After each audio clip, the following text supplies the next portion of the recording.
Hi, I'm the Plant Gals, and today I am going to be reviewing my trip to Seedy Sunday and explaining a little bit about my plans to do some outdoor gardening this year. So if you don't know, I am an indoor gardener. As you can see, I don't grow fruits, I don't grow vegetables, I don't even really grow flowers, just leaves. This year, I kind of sparked something in me that I wanted to try some outdoor gardening. I'm part of a botany club, and pretty much everybody in that is really good at outdoor gardening. I know nothing about it. And I was just like, yeah, this year is gonna be my year and I'm gonna try it and we're gonna see how it goes. My boyfriend told me that he was spending a ton of money on these tomatoes, San Marzano tomatoes, and he told me that they could only be grown under this one specific bridge in Italy. And I was like, no, they cannot. So to prove him wrong, I ended up buying some San Marzano tomato seeds and growing them. And it was really easy. And they look really good and I'm really excited about them. I'll add in some pictures, some things. I tried that, I really enjoyed it. And here I am, and I'm gonna try and grow some things in an outdoor garden. Also, look at Tortellini. Oh, she's so cute. This is a really bizarre year for me to try and do this though.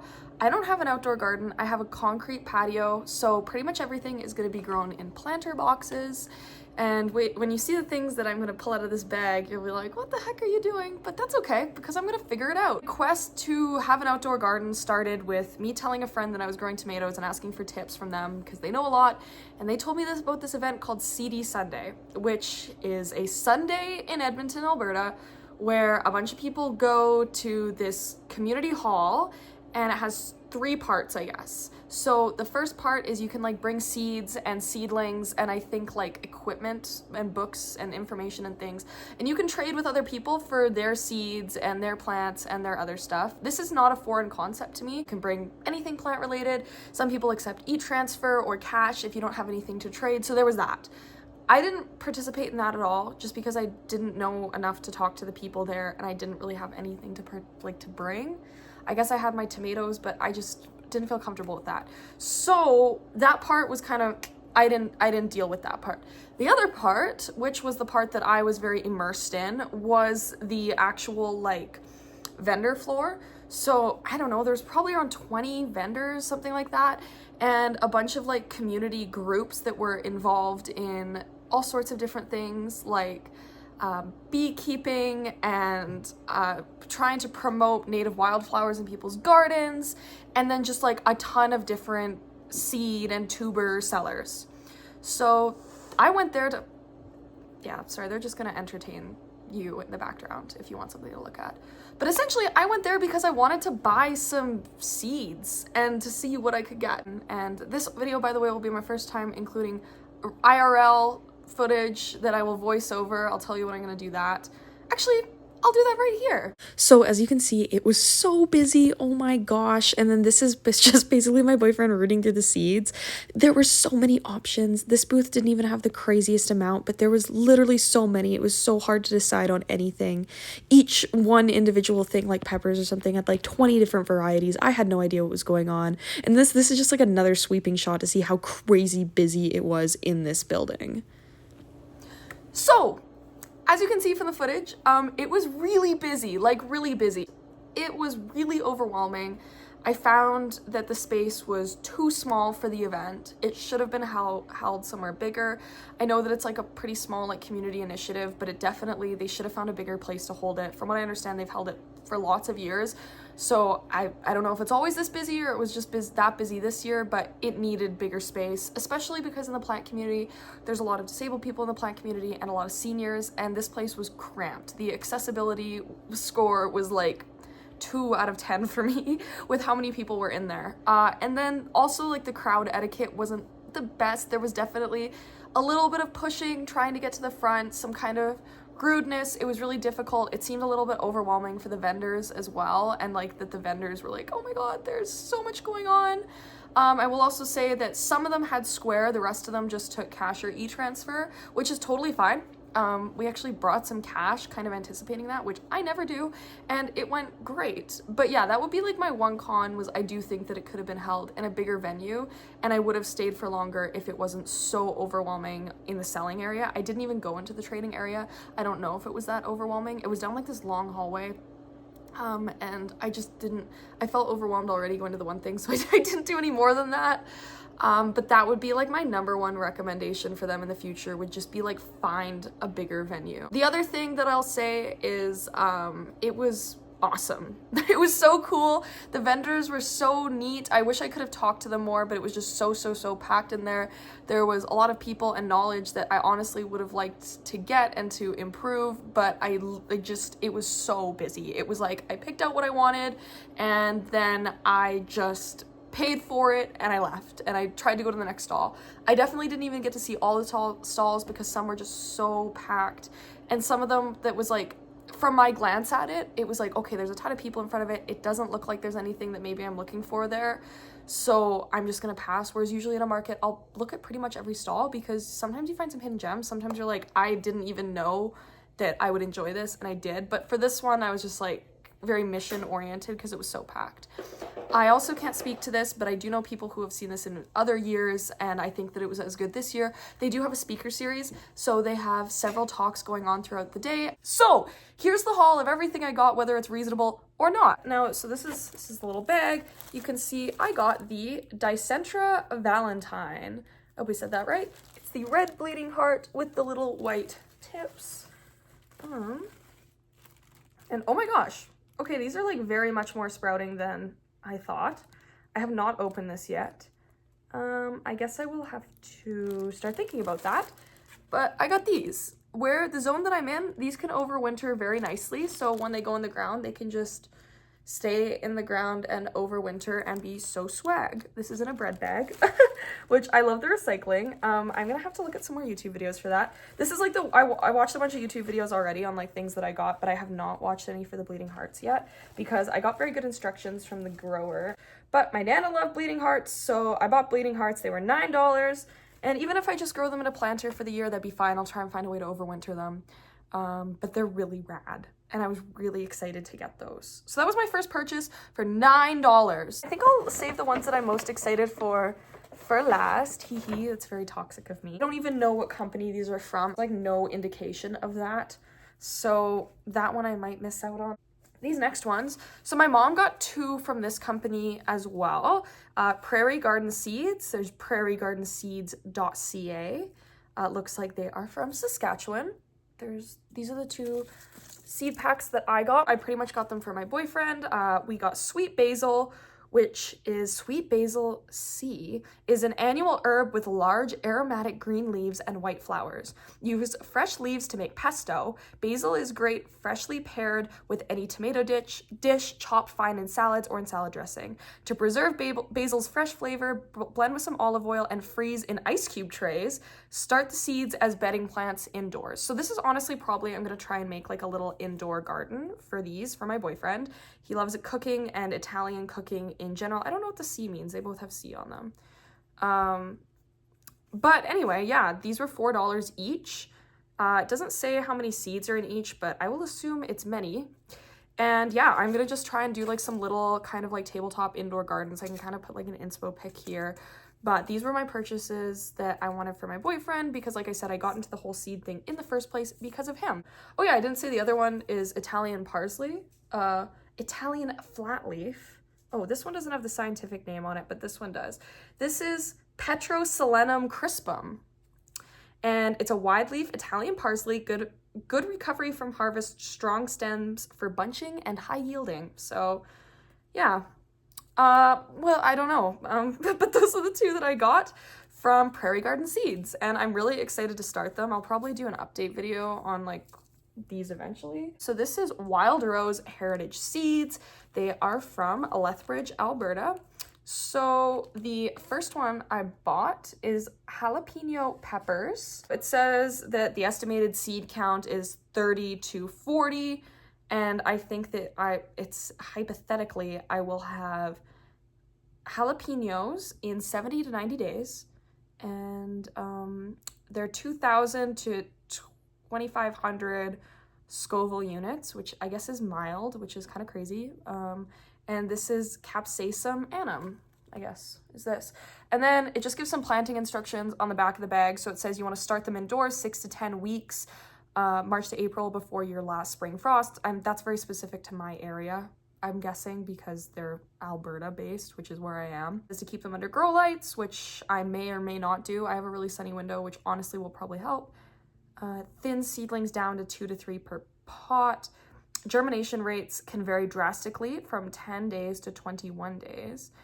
And the temperature should be 26.7 to 29 degrees. Wow, that's actually pretty hot. My reptile room is usually a little bit colder than that. It can get that hot. Not 20, well, 29 would be pretty high in there, but so I just keep them in there. Pruning leaves forces secondary growth, which creates a bushier plant. I've read all about that, and that has been a whole thing that kind of freaks me out because obviously I only cut really these plants back when either a dead leaf shows up or I want to propagate them. But these, you just cut them off and you get rid of them, and that makes me sad.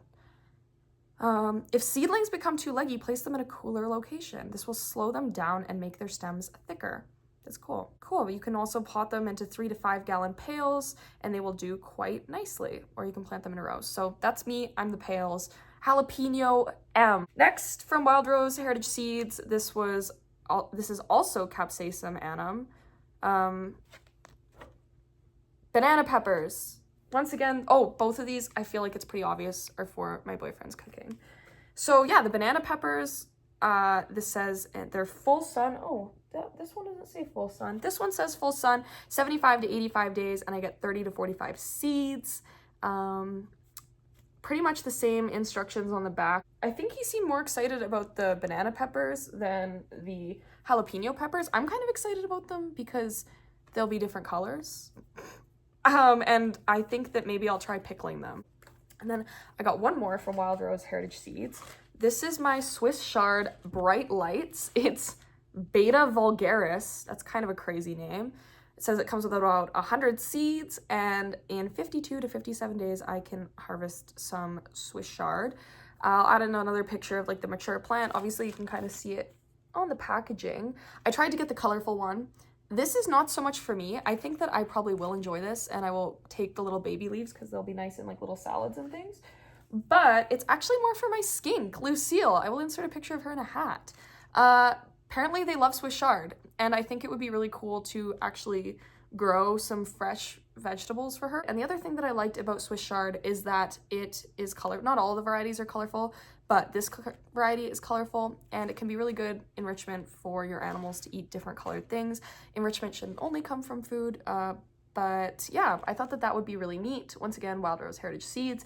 This one has different instructions. It says direct sowing is the best way to plant Swiss Chard simply because of a deep central root. Oh yeah, I think these are like the same related to beets or radishes or some sort of rooting thing, but instead of being like selectively bred to produce like big like tubers that you can like eat, like roots, it was selectively bred for the leaves on top. So yeah, I think that's like why. Swiss Chard is not suitable for transplanting. You'll have to start your seeds right out in the garden. This is interesting. I watched a YouTube video earlier and it disagreed with this. I may need to do some more research. I was the same. Swiss Chard is a cool weather plant. Plant Swiss Chard seeds about 2 weeks before your last frost.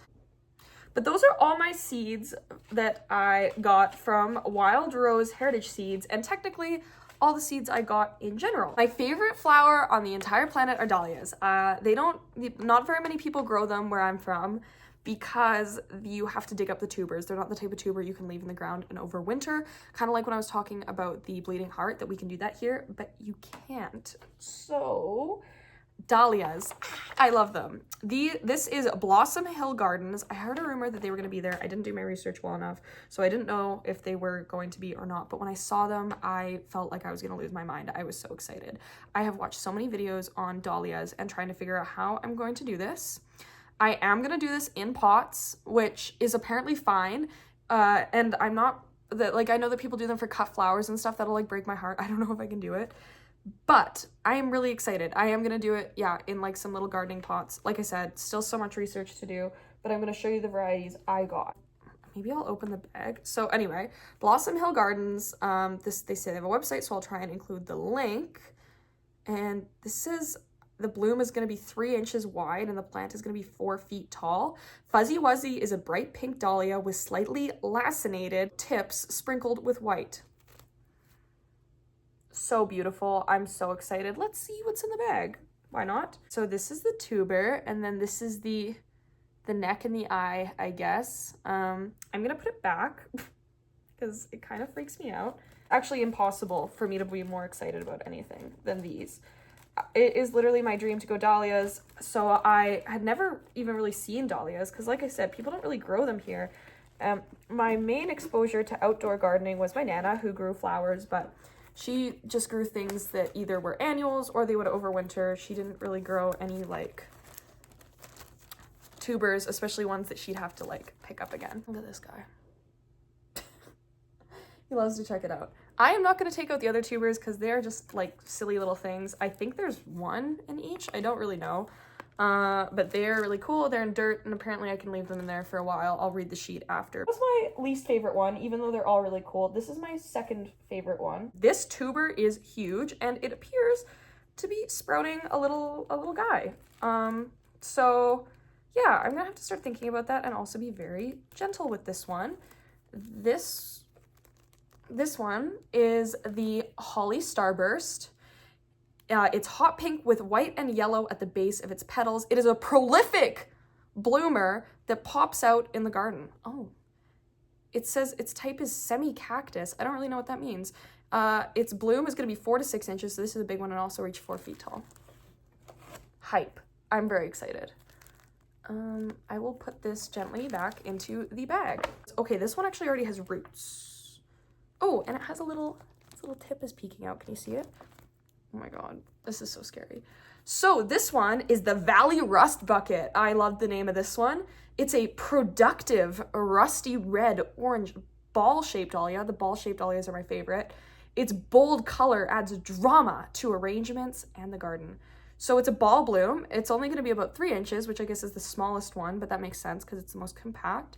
And once again, it'll apparently reach a height of 4 feet. Oh, there it is. I am so stoked to grow dahlias. I keep trying to get to this part of the story, but I had never seen them before, but I'd always wanted to see them because I think that they are so incredibly beautiful. And my boyfriend took me to Bouchard Gardens and I saw them for the first time. And I couldn't believe my eyes. They were so crazy cool. I was like, I need these yesterday. And then I started doing research and I found out that it's not really something that many people do in Alberta. But, what is it? Blossom Hill Gardens is super cool. They're even further north than I am, and they're doing some really amazing things. I just want to say, like, I get that the seed packets are pretty good and concise. I give this a read through before. This is 10 out of 10. This level of instruction and detail is awesome. But the lady that was running this stall was absolutely fantastic. They had a square machine, which I loved. Not that it's a prerequisite. I've ran a square machine, and I know that it can be a pain. So I'm just saying, and awesome. They were just matching my freak. They were so excited that I was gonna get dahlias, and honestly, my interaction with them was the best of the day. 10 out of 10. So essentially, it gives me a little like preamble that your dahlia has been taken out of cold storage from its winter sleep and has been waking up, in quotes, for a few weeks, so it's ready to plant when you receive it. Your tuber is in some moist peat moss to allow it to sprout tiny roots if it's ready. So the only one I saw sprouting roots was that last one, the rust bucket. So you may see white fuzzy root strands in the bag. Your tuber will also have an eye, which I read about, which will turn into the stem and sprout. The eye may be difficult to see, or it may be swelling and sprouting. Don't worry if your tuber had a stem already growing that was knocked off during transport. It will regrow back quickly. It still gives me anxiety, but apparently if it did happen, it was okay. I didn't see any damage, but it's still early. When your tuber is younger, it's more delicate. Plant it right away if possible, so I will work on that. Start your tubers in pots indoors, thank you, using a quality fluffy potting soil. If possible, avoid soils with added chemical fertilizers that can burn your plants, and mix it with 30% compost if possible. So yeah, I'll try and figure out. They seem to like sea soil compost from the local garden center. I'll put a picture of this here and then I'll try and find it. You should pre-moisten the soil, and the soil should be moist but still fluffy and not dripping. When you plant the dahlia in your pot, do not have it sticking out of the pot, and plant it in a large enough pot so that you can cover the top of the tuber with a bit of soil. If you leave the tuber exposed, there's a chance your tuber sprouts will dry out. Plant the tuber with the point and roots down and the more rounded end with the neck knob face or at an angle in the pot. So I watched some different info on this. It seems like they're fine with anything. One person said to plant, like, you know how the tuber was kind of like long like this way? I think you're supposed to do like hot dog style, like horizontal.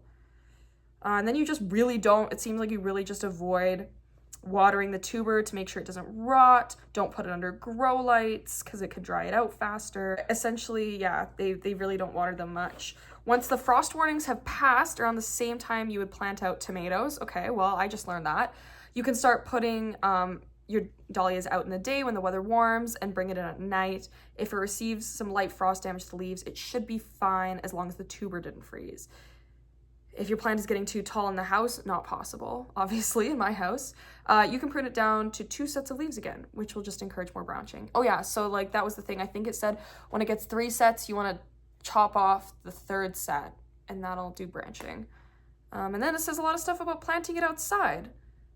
Choose a site with good drainage and full sun. You can grow them in pots. However, I have found their roots can get too hot and dry out quickly in the black pots when they're in the full sun. Which doesn't allow them to bloom to their potential. Some varieties are quite tall for pots, and dahlias can definitely do great in pots. Just consider the pot size and color, location, and how often you will water the pot. I have some big clear pots at work, and I feel like that'd be good. I mean, the soil is still dark in color, so it might still get hot. I'm not sure. That's something that I'll have to think about. It says they're heavy feeders. Yeah. Most dahlias need to be staked, and I'll have to think of a good method of that. Oh, it says Diana on here. I don't know if it was Diana who I was talking to today, but Diana wrote a beautiful little write-up, and thank you, Diana, no matter what. If I was talking to you, Diana, today, you were absolutely lovely, and you made my day. That was Seedy Sunday. Apparently, there's also a Seedy Saturday. I don't know if I'll go to that. It turns out that I have a ton more research to do, much like plants and reptiles. Already the information that I've got seems to be conflicting, which of course it is. It's a living thing, and there's no right or wrong way necessarily to do things. Well, there's never a right way, but there's definitely some wrong ways, I guess. So I'll just have to figure out what my right way is, the way that I've done it with everything else. I'm really excited. This is a really cool project because I'm doing something for me, the dahlias. I'm doing something for my skink, which is I'm gonna grow that Swiss chard. I mean, then I get to do some cool stuff for my boyfriend, and he's gonna cook up some fire meals with things that I grew. So I'm really, really excited about that. It was just phenomenal. I love the community. I love getting to learn things from community members who know so much more than me. A lot of the information I can tell to you is from things I've learned from experience and trying things out that people have told me. And like, I really, really, really enjoyed it. I just would have enjoyed it that little bit more had the crowds not been as insane as it was. And that's no individual person's fault. It's just, you know, when you're in a crowd, you start acting like you're in a crowd. And I do not like that. But highlight, obviously, the dahlias. Everything is going to be really exciting. I know that, like, I went to, like, this event with, like, probably some really crazy, like, cultivars of seeds. And for the most part, I got things that I could probably get at the garden center. But just being in a room full of people who are planty was really, really cool. And I was really excited to be a part of it. So yeah, that's my review. Thank you so much for watching. I can't wait to see you in the next one. It'll be out next week probably, even though I'm really busy at school. And yeah, I'll see you later. Bye!